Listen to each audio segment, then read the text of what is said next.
Hello dear students, welcome back in online teaching. Here you can see book history grade 6. Dear students, as you all know, in previous video we have taken information about lesson number 4, which name was what books and burial tell us. In that videos we have taken information about Vedas. Also we have taken information about megaliths and also taken information about communities. In this video, I am going to explain you question and answer depending on the lesson number 4. What books and burial tell us? Here you can see what books and burial tell us. तो बच्चों आपने देखा है पिछले video में हमने lesson number 4 के बारे में जानकारी ली है, वेदों के बारे में जानकारी ली है तथा मेगालिथ्स क्या होता है उसके बारे में भी जानकारी ली है, पूरे लेसन के बारे में जानकारी ली है. इस वीडियो में हम लेसन पर डिपेंडिंग जो भी कुछ क्वेश्चन आंसर है उसके बारे में डिस्कशन करेंगे. सबसे पहला क्वेश्चन है मैच द कॉलम्स.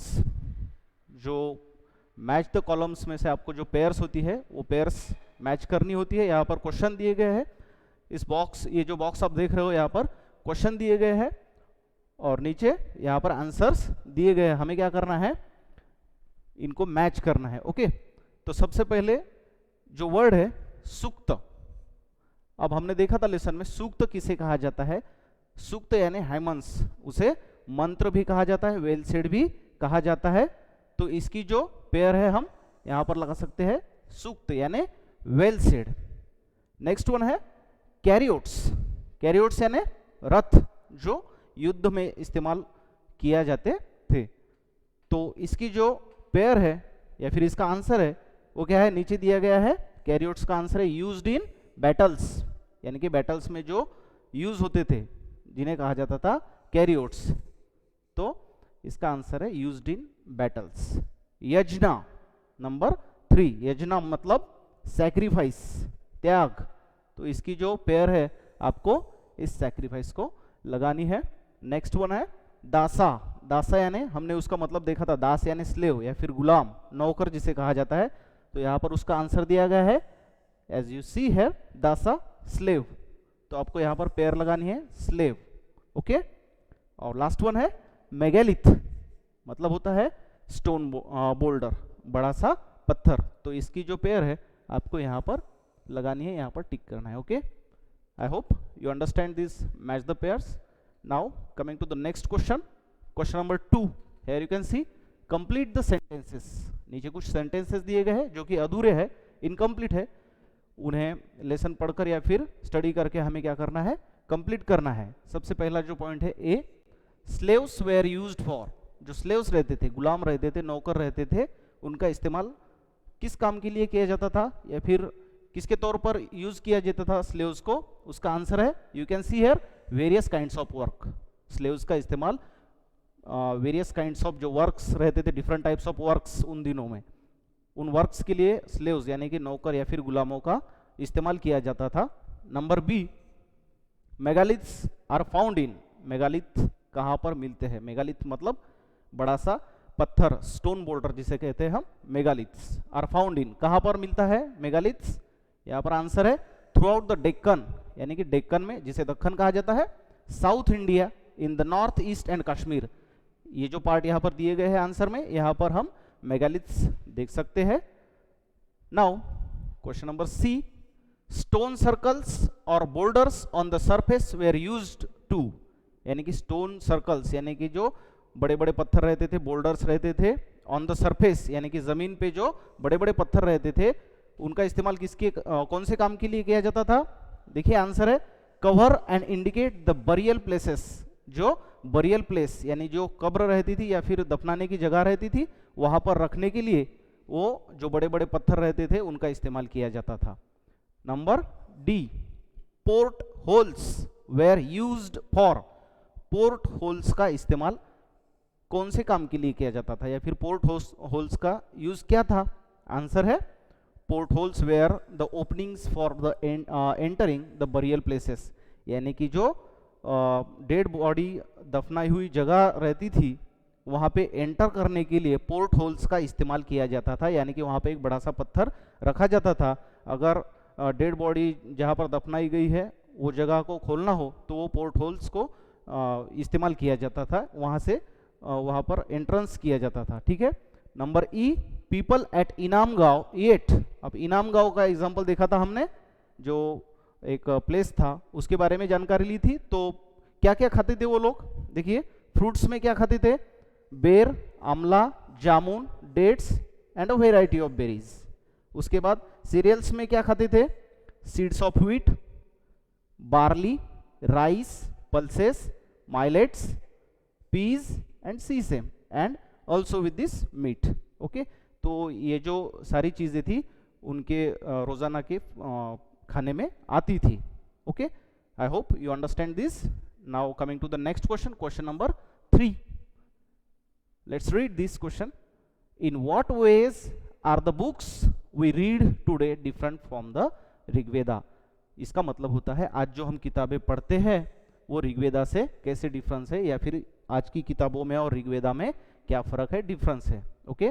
उसका आंसर है यहां पर देख सकते हो आप, the books we use today are written, printed and then read, various Rigveda is the oldest of all Vedas and is supposed to have been composed about 3500 years ago. It was recited and heard and passed on from one generation to another. It was written down several centuries after it was first composed and printed less than 200 years ago. It provides most of the information regarding the early Vedic period. अब आज की किताबों में और ऋग्वेदा में क्या फर्क है, ये हमने लेसन में पढ़ा था कि ऋग्वेदा ये जो बुक है वो ओल्डेस्ट बुक है, जो कि आज से लगभग 3500 साल पहले कंपोज की गई थी, और इसकी जो प्रिंटेड कॉपी है वो आज से लगभग बिफोर 200 ईयर्स, यानी कि आज से लगभग 200 साल पहले इसका फर्स्ट प्रिंटिंग हुआ था। तो यहाँ पर एक भोजपत्र यानी कि वर्ष बार्क भी हमने लेसन में देखा है। Coming to the next question, question number 4, let's read this.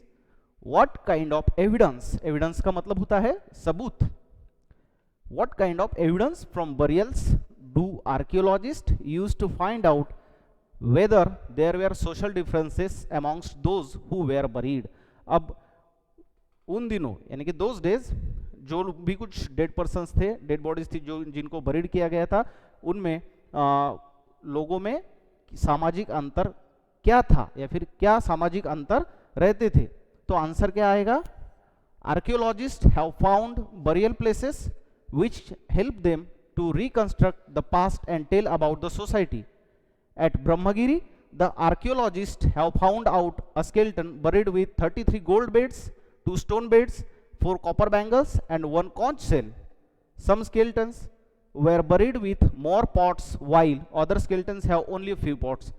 These findings suggest that there was some difference in status amongst the people who were buried. अब क्या डिफरेंस था, स्टेटस में डिफरेंस था। यहाँ पर दिखाया गया स्टेटस, यानी कि कोई किसी के पास ज्यादा वेल्थ थी, धन दौलत थी, तो कोई गरीब था। तो जो भी कुछ अपनी वेल्थ के मुताबिक लोग क्या करते थे, डेड पर्सन के साथ वो चीजें रखते थे। किसी के साथ सोने के गहने रखते थे, तो किसी के साथ आयरन रखा जाता था, तो किसी के साथ छोटे छोटे पॉट्स रखे जाते थे। तो अपने अपनी हैसियत के मुताबिक के हिसाब से लोग बरीड पर्सन के साथ चीजों को रखा जाता था, उनके साथ रखते थे, ओके। तो ये एक छोटा सा एक डिफरेंस उन दिनों में हम देख सकते हैं। नेक्स्ट वन है question number 5। In what ways do you think that the life of a raja was different from that of a dasa और दासी। अब क्या सोच सकते हो आप लोग कि उन दिनों का जो राजा था, किंग था, उस किंग की लाइफ में या फिर जीवन में, और दास और दासी यानी कि दास यानी नौकर नौकरानी, दास दासियों के जीवन में और राजा के जीवन में क्या फर्क था, क्या डिफरेंस था। आंसर है the words like raja, dasa and dasi are used to describe the people found in the Rigveda. The raja is the elected ruler of tribe called Jana. He did not have capital, palaces or armies, nor did he collect taxes. Generally, the sons did not automatically succeed fathers as rajas. They managed with voluntary contribution made by the members of the tribe. The Raja took decision with the consent of Sabha and Samiti, which were tribal assemblies. There were people who did not perform sacrifices and probably spoke different languages. Later, the term came to mean dasa and the feminine dasi or slave.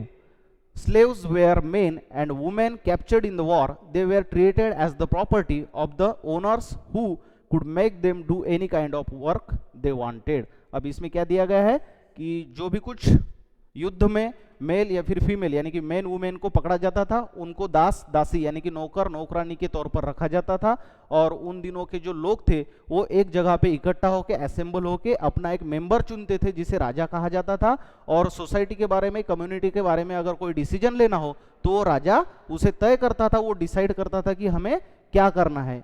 As this way we have read this question. Coming to the next question, question number 6. Let's read. Find out whether your school library has a collection of books on religion and list the names of 5 books from this collection.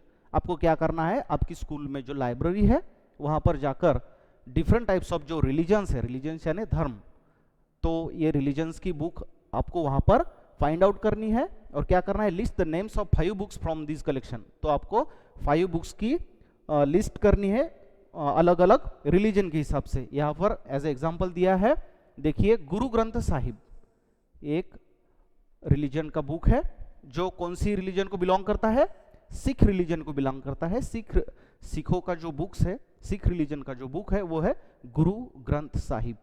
Next one है ज़ेंड Avesta. ज़ेंड Avesta जो book है वो belong करता है ज़ोरोआस्ट्रियनिज्म, जो religion है जिसका नाम है ज़ोरोआस्ट्रियनिज्म, उस रिलीजन को ये बुक बिलोंग करता है जिसका नाम है ज़ेंड अवेस्टा. नंबर 3 कुरान. आप लोगों ने नाम सुना होगा. ये जो बुक है ये है इस्लाम धर्म की, इस्लाम रिलीजन को ये बिलोंग करती है. इस्लाम धर्म का जो बुक है या फिर जिसे हम ग्रंथ कह सकते हैं उनका कुरान. उसके बाद है number 4 Bible.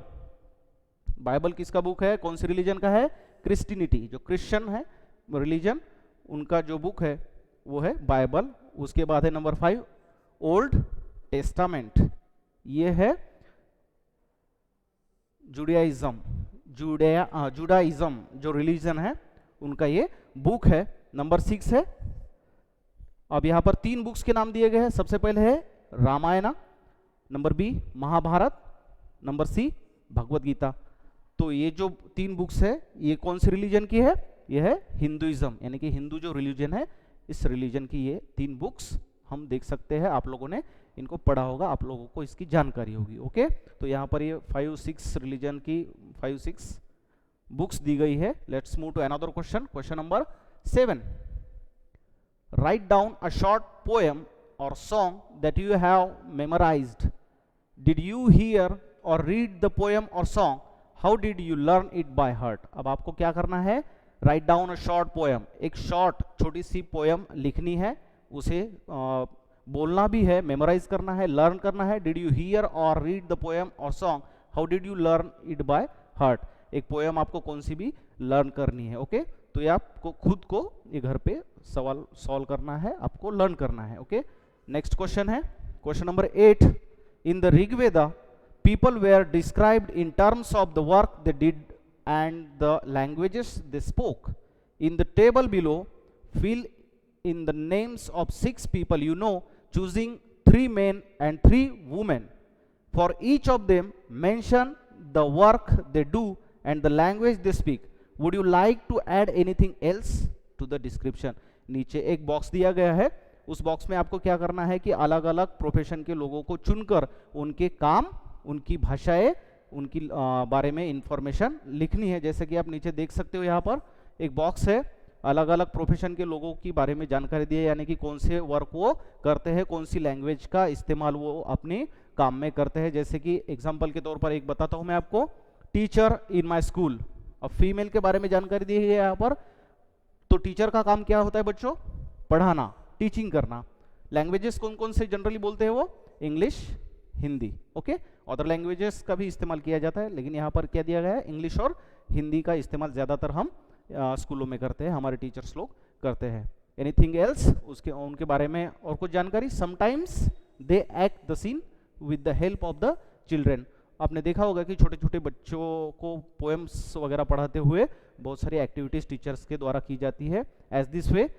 Next one, doctor के बारे में जानकारी दी है, उसके बारे में उसके बाद है वेजिटेबल सेलर, उसके बाद है नंबर 4 मेड सर्वेंट, उसके बाद 5 ड्राइवर, उसके बाद 6 sales girl in the shop. ये सब जो नाम है एग्जाम्पल है हमने देखे हुए हैं, इनके बारे में जानकारी भी हमें है कि ये किस प्रकार के काम करते हैं, कौन कौन सी लैंग्वेजेस स्पोक करते हैं, बोलते हैं। ओके, तो आपको ये जो सारे क्वेश्चन हमने आज ओवरलुक किए हैं, इनके बारे में जानकारी ली है, घर पे आपको इनको अच्छे तरीके से रीड करके लर्न करना है। आई hope you all understand this information very well. Next part और next lesson we will learn in next video. Till then, thank you very much.